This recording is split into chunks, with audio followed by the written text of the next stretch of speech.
ಧರ್ಮಸ್ಥಳದಲ್ಲಿ ಶವಗಳ ಸತ್ಯ ಶೋಧನೆಗೆ ಎಸ್ಐಟಿ ತಂಡ ಇಳಿದಿದೆ. 2 ಗಂಟೆಗಳ ಕಾಲ ತಲಾಶ್ ನಡೆಸಲಾಗಿದೆ. ಈ ಸಂದರ್ಭದಲ್ಲಿ ಅಧಿಕಾರಿಗಳಿಗೆ ಸಿಕ್ಕಿದ್ದೇನು?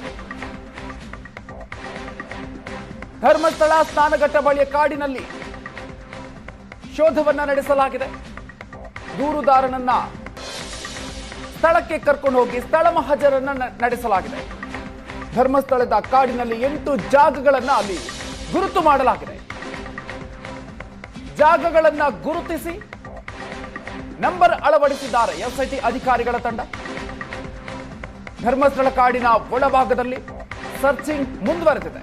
ಮತ್ತೆ ಮಹಜರು ಕೂಡ ಅಂದ್ರೆ ಕೆಲವೇ ಕ್ಷಣಗಳಲ್ಲಿ ಮತ್ತೊಮ್ಮೆ ಮಹಜರು ಕೂಡ ಆರಂಭ ಆಗುತ್ತೆ.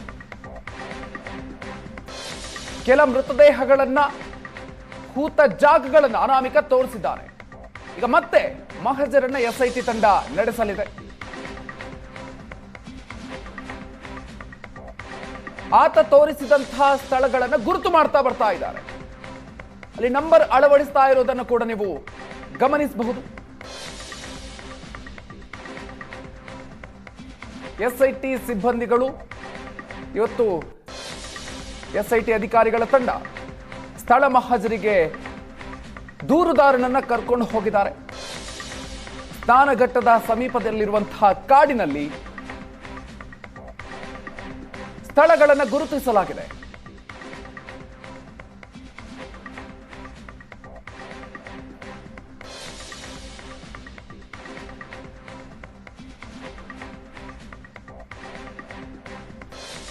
ಕೆಲವೇ ಕ್ಷಣಗಳಲ್ಲಿ ಮತ್ತೆ ಮಹಜರು ಆರಂಭ ಆಗುತ್ತೆ. ಈಗಾಗಲೇ 1 ಬಾರಿ ಮಹಜರನ್ನ ನಡೆಸಿದ್ದಾರೆ. ಈ ಸಂದರ್ಭದಲ್ಲಿ ಆತ ತೋರಿಸಿದಂತಹ ಸ್ಥಳಗಳನ್ನ ಗುರುತು ಮಾಡ್ತಾ ಬಂದಿದ್ದಾರೆ. ಸುಮಾರು 15 ಸ್ಥಳಗಳನ್ನ ಗುರುತು ಮಾಡಿದ್ದಾರೆ.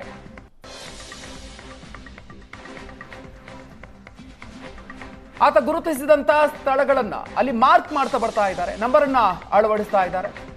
ಈಗ ಮತ್ತೊಂದು ಬಾರಿ ಕೆಲವೇ ಕ್ಷಣಗಳಲ್ಲಿ 2ನೇ ಬಾರಿ ಸ್ಥಳ ಮಹಜರು ಕೂಡ ನಡೆಯುತ್ತೆ. ಕಳೆದ 2 ದಿನಗಳ ಅಂತರದಲ್ಲಿ 2 ದಿನಗಳಲ್ಲಿ ಆತನ ವಿಚಾರಣೆ ನಡೆಸಲಾಯಿತು. ಆತ ನೀಡಿದಂತಹ ದೂರಿಗೆ ಸಂಬಂಧಪಟ್ಟಂತೆ ಅನೇಕ ಪ್ರಶ್ನೆಗಳನ್ನ ಕೇಳಲಾಗಿತ್ತು. 2 ದಿನಗಳ ಕಾಲ ಈ ಕಾರ್ಯ ನಡೆದಿತ್ತು. ಇವತ್ತು ಸ್ಥಳ ಮಹಜರಿಗೆ ಆತನನ್ನ ಕರ್ಕೊಂಡು ಬಂದಿದ್ದಾರೆ. 2 ಗಂಟೆಗಳ ಕಾಲ ತಲಾಶ್ ನಡೀತಾ ಇದೆ.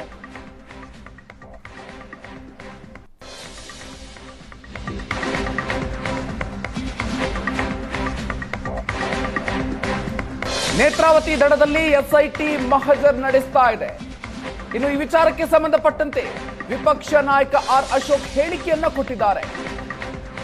ಸಪೋರ್ಟ್ ಮಾಡ್ತಾ ಇರೋದು ಕೇರಳ ಸರ್ಕಾರ ಅಂತ ಹೇಳಿದ್ದಾರೆ. ಎಸ್ಐಟಿಯನ್ನ ಧರ್ಮಸ್ಥಳದವರು ಸ್ವಾಗತಿಸಿದ್ದಾರೆ. ತನಿಖೆಯಿಂದ ಸತ್ಯಾಂಶ ಹೊರಗೆ ಬರಬೇಕು. ಧರ್ಮಸ್ಥಳ ಮಂಜುನಾಥನಿಗೂ ಇದಕ್ಕೂ ಸಂಬಂಧ ಇಲ್ಲ ಅಂತ ಹೇಳಿದ್ದಾರೆ. ಇದು ಪಿತೂರಿಯ ಒಂದು ಭಾಗ ಆಗಿದೆ. ಎಷ್ಟು ಬುರುಡೆ ಬರ್ತವೆ ಆಮೇಲೆ ಗೊತ್ತಾಗುತ್ತೆ. ಮೈಸೂರಿನಲ್ಲಿ ವಿಪಕ್ಷ ನಾಯಕ ಆರ್ ಅಶೋಕ್ ಹೇಳಿಕೆ ಕೊಟ್ಟಿದ್ದಾರೆ. ಈಗ ಆಪಾದನೆ ಮಾಡ್ತಾ ಇರೋನು ಯಾರೋ ಒಬ್ಬ ಮುಸ್ಲಿಮು. ಇದಕ್ಕೆ ಫುಲ್ ಬ್ಯಾಕ್ ಗ್ರೌಂಡು ಕೇರಳ ಸರ್ಕಾರ. ಅವ್ರಿಗೇನು ಸಂಬಂಧ ಇದೆ?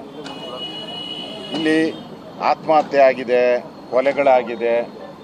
ನಾನು ಕೂಡ ಈ ತನಿಖೆಯನ್ನು ಸ್ವಾಗತ ಮಾಡ್ತೀನಿ. ಈಗಾಗಲೇ ಧರ್ಮಸ್ಥಳದವರು ಸ್ವಾಗತ ಮಾಡಿದ್ದಾರೆ. ನಾನು ಇನ್ನೊಂದು ಮುಂದೆ ಹೋಗ್ತೀನಿ. ಈಗ ಎಸ್ಐಟಿ ಅವರೇ ಕೇಳಿದ್ದಾರೆ. ಎಸ್ಐಟಿ ತನಿಖೆ ಆಗಿದೆ. ನಾಳೆ ನನಗನ್ಸುತ್ತೆ ಈ ಗ್ಯಾಂಗ್ ಇದೆಯಲ್ಲ, ಈ ಪ್ರಗತಿಪರರು ಅಂತ ಒಂದು ಗ್ಯಾಂಗ್ ಹಾಕ್ಕೊಂಡಿದ್ದಾರಲ್ಲ ಕರ್ನಾಟಕದಲ್ಲಿ, ಇವರು ಆ ಎಸ್ಐಟಿನೂ ಸರಿ ಇಲ್ಲ ಅಂತ ನೋಡಿ. ನೆಕ್ಸ್ಟ್ ಅವ್ರ ಪರವಾಗಿ ರಿಪೋರ್ಟ್ ಕೊಟ್ಟರೆ ಇದು ಸರಿ, ಇಲ್ಲ ಅಂದರೆ ಅಂತಾರೆ. ಅದಕ್ಕೆ ನಾನು ಹೇಳೋದು, ಮುಖ್ಯಮಂತ್ರಿ ನೇತೃತ್ವದಲ್ಲೇ ಒಂದು ತನಿಖೆ ಮಾಡಿಬಿಡ್ರಿ. ಅವರೇ ಹೆಡ್, ಅದಕ್ಕೆ ಅವರೇ ಚೀಫ್ ಮಾಡಿಬಿಡಿ. ಇಲ್ಲ ಅಂತ ಹೇಳಿದ್ರೆ ಇದ್ರ ಹಿಂದೆ ಇದೆಯಲ್ಲ ಕಾಣದ ಕೈಗಳು, ಇನ್ನೊಂದು ಕಿತಾಪತಿಯನ್ನು ಮಾಡ್ತಿದ್ದಾರೆ. ನಾವು ಈ ತನಿಖೆಯನ್ನು ಮಾಡಿ ಯಾರು ತಪ್ಪಿತಸ್ತಿದ್ದಾರೆ ಅವರನ್ನು ಹೊರಗಡೆ ತನ್ನಿ. ಒಂದು ಸರಿ ವೈಟ್ ಆ್ಯಂಡ್ ಬ್ಲ್ಯಾಕ್ ಕ್ಲಿಯರ್ ಆಗ್ಬಿಡ್ಬೇಕು. ಹಾಲು ಯಾವುದು ನೀರು ಯಾವುದು ಅಂತ ಕ್ಲಿಯರ್ ಆಗಬೇಕು. ಯಾರೋ ಒಬ್ಬ ವ್ಯಕ್ತಿ ತಪ್ಪು ಮಾಡಿದ್ರೆ ವ್ಯಕ್ತಿಗೆ ಸಂಬಂಧಪಟ್ಟಿದ್ದು.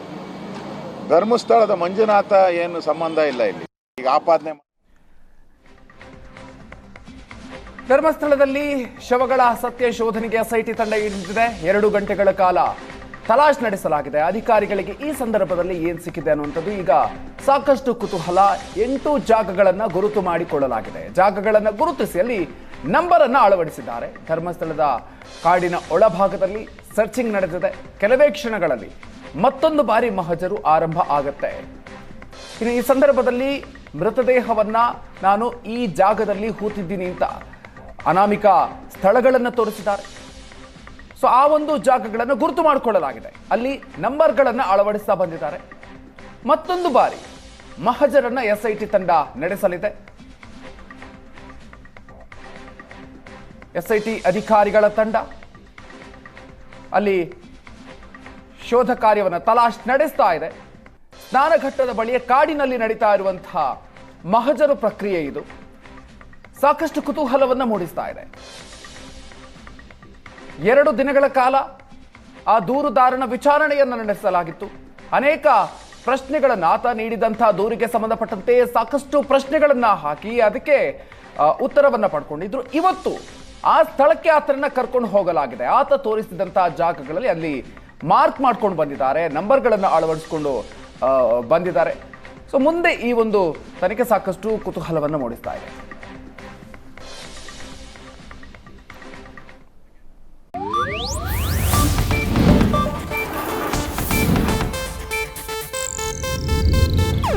ಇದು ಏಷ್ಯಾನೆಟ್ ನ್ಯೂಸ್ ನೆಟ್ವರ್ಕ್ ಪ್ರಸ್ತುತಿ.